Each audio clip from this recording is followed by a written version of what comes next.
اعوذ باللہ من الشیطان الرجیم بسم اللہ الرحمن الرحیم یغفر لکم ذنوبکم ویدخلکم جنات تجری من تحتها الانہار ومساکن طیبة فی جنات عدن ذالک الفوز العظیم صدق اللہ العظیم۔ واجب القدر سامعین و سامعات، سورہ صف کی آیت مبارکہ نمبر 12 میں نے آپ کے سامنے تلاوت کی ہے۔ اپنی سابقہ ویڈیوز کے اندر میں یہ بات عرض کر چکا ہوں کہ رب العالمین ان آیات میں اہل ایمان سے مخاطب ہیں اور اہل ایمان سے خطاب فرماتے ہوئے یہ بات ارشاد فرما رہے ہیں کہ اے ایمان والو ایمان لاؤ، اور اے ایمان والو میں تمہیں ایسی تجارت بتاؤں جو تمہیں عذاب عظیم سے نجات دے۔ یہ تجارت بتاتے ہوئے رب العالمین نے فرمایا تھا کہ مجھ پہ ایمان لاؤ اور میرے رسول پہ ایمان لاؤ۔ میرے احکامات جس طرح میرے رسول اللہ نے پہنچائے ہیں اور کر کے دکھائے ہیں انہیں مکمل مان لو۔ میرے راستے میں جہاد کرو اپنے اموال کے ساتھ اور اپنی جانوں کے ساتھ، اور فرمایا تھا ذالکم خیر لکم ان کنتم تعلمون، یہ بات تمہارے لیے بہت بہتر ہے اگر تم کامیابی اور ناکامی، حق اور باطل میں فرق کر سکتے ہو۔ تو میں اس آیت مبارکہ کے ضمن میں اور اس کے پس منظر میں نبی کریم صلی اللہ علیہ وسلم کے دور کے ایک صحابی سب سے عمدہ فرق سمجھنے والے کی ایک مثال بھی پیش کرنا چاہوں گا۔ وہ سیدنا ابوبکر صدیق رضی اللہ عنہ ہیں۔ غزوہ تبوک کا موقع ہے، اسے بیت اسرا بھی کہتے ہیں۔ انتہائی تنگی کا زمانہ، کھجوروں کے باغات پک چکے ہیں اور اہل عرب کا پورے سال کی آمدن کا ذریعہ یہی کھجوریں ہوا کرتی تھیں۔ آقا نامدار صلی اللہ علیہ وسلم جہاد کے لیے چندے کی اپیل فرماتے ہیں اور اس پہ بہت زیادہ زور دیتے ہیں۔ صحابہ کرام رضوان اللہ علیہم اجمعین جو ہی آقا نامدار کوئی حکم ارشاد فرمایا کرتے تھے تو دوڑ پڑا کرتے تھے اس کی تعمیل کے لیے۔ صحابہ گھروں میں گئے، حضرت عثمان غنی نے بہت سارا مال و اسباب اللہ کے راستے میں اس غزوہ کے لیے، غزوہ تبوک کے لیے دے دیا۔ حضرت عمر رضی اللہ عنہ اپنے گھر کا آدھا سامان لے کے مسجد نبوی کے صحن میں پہنچے اور اس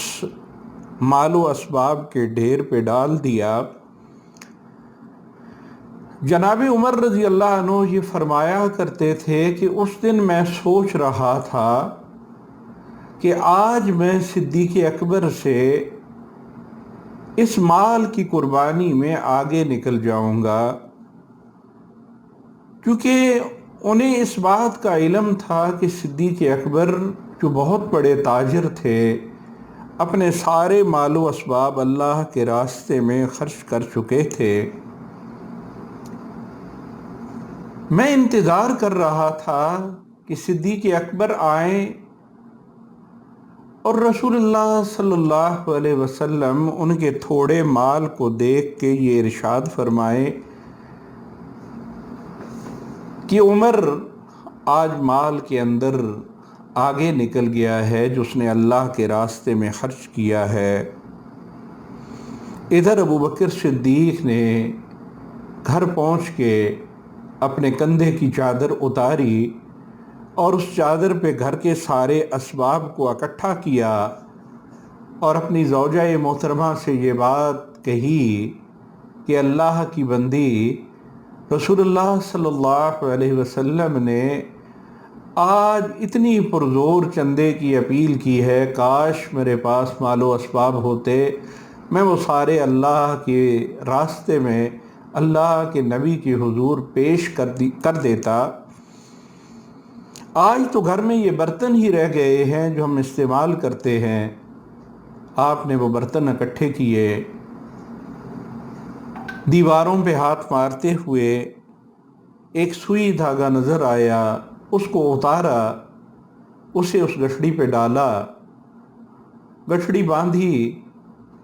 تو اپنے جسم پہ نظر پڑی کہ میں 2 چادریں اپنے جسم پہ لپیٹے ہوئے ہوں اور میرے دروازے کے سامنے یہ بوریا کا ٹکڑا لٹک رہا ہے، کیوں نہ یہ میں چادریں بھی اللہ کے راستے میں دے دوں، کسی مجاہد کے کفن کے کام آئیں گی۔ تو آپ نے بوریا کے اس ٹکڑے سے اپنے ستر کو ڈھانپا اور مورخین لکھتے ہیں کہ ببول کے کانٹوں کے ساتھ اسے جوڑا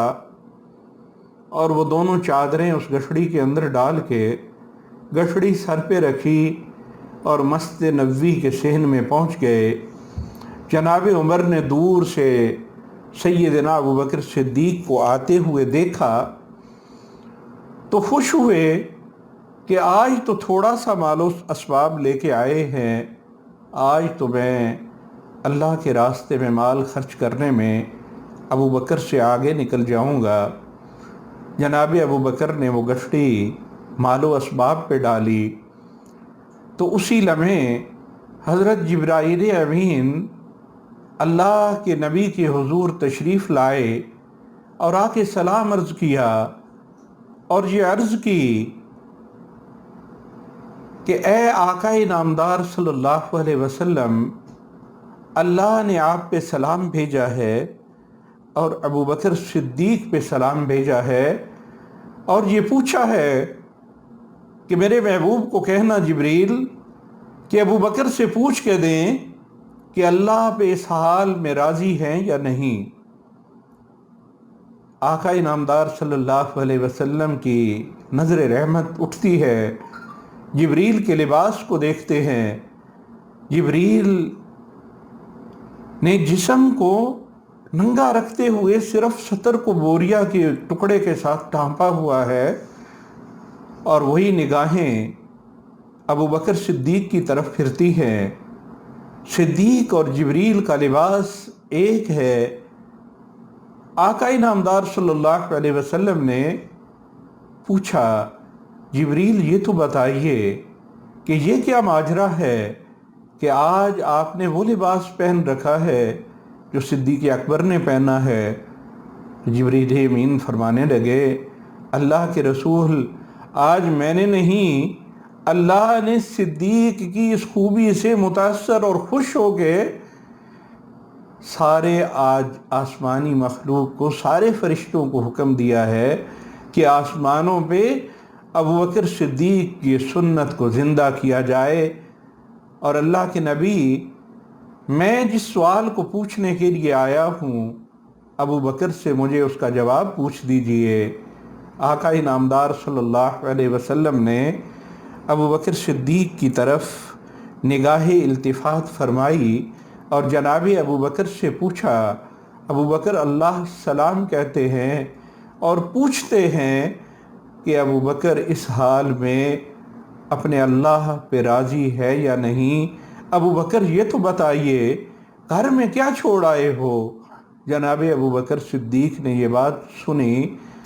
تو ہچکی بند گئی اور جواب نہیں دے پا رہے تھے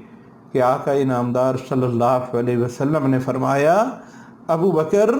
اللہ پوچھتے ہیں کہ آپ اپنے اللہ پہ اس حال میں راضی ہیں یا نہیں؟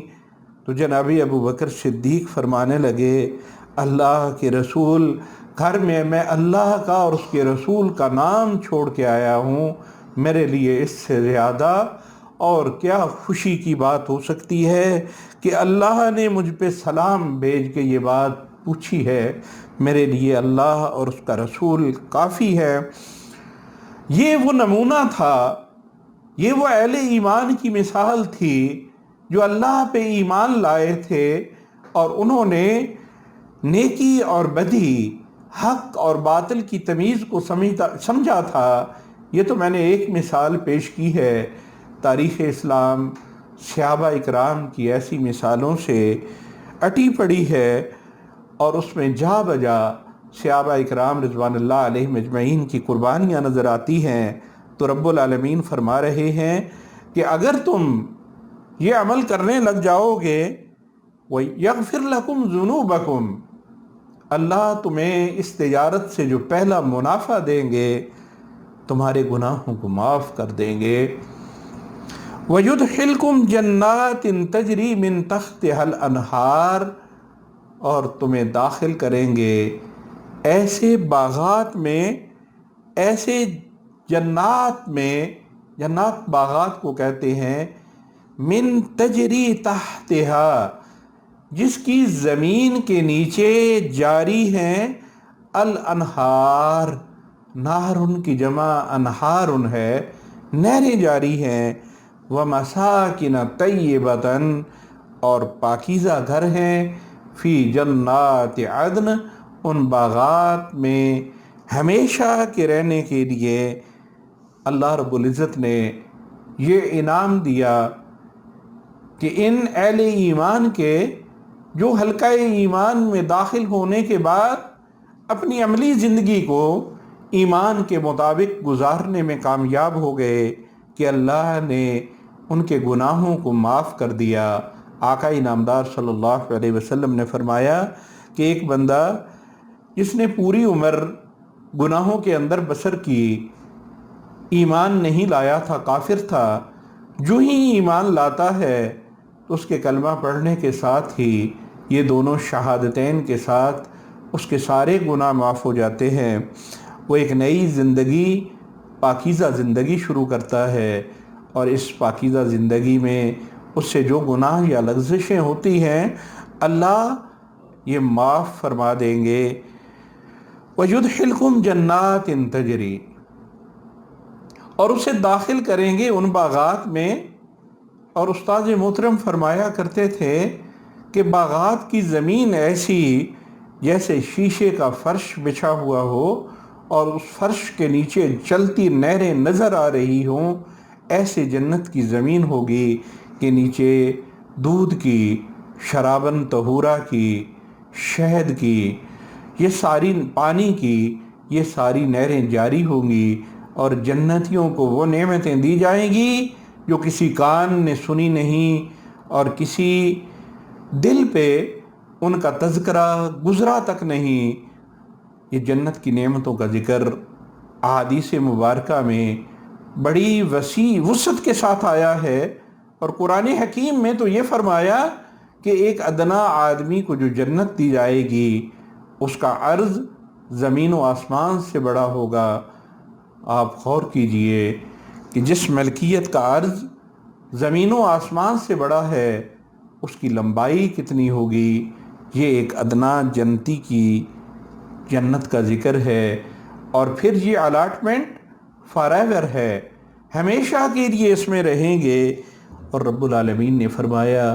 ذالک الفوز العظیم، یہ بہت بڑی کامیابی ہے۔ یہ ذکر تو آخرت کا تھا، اللہ رب العزت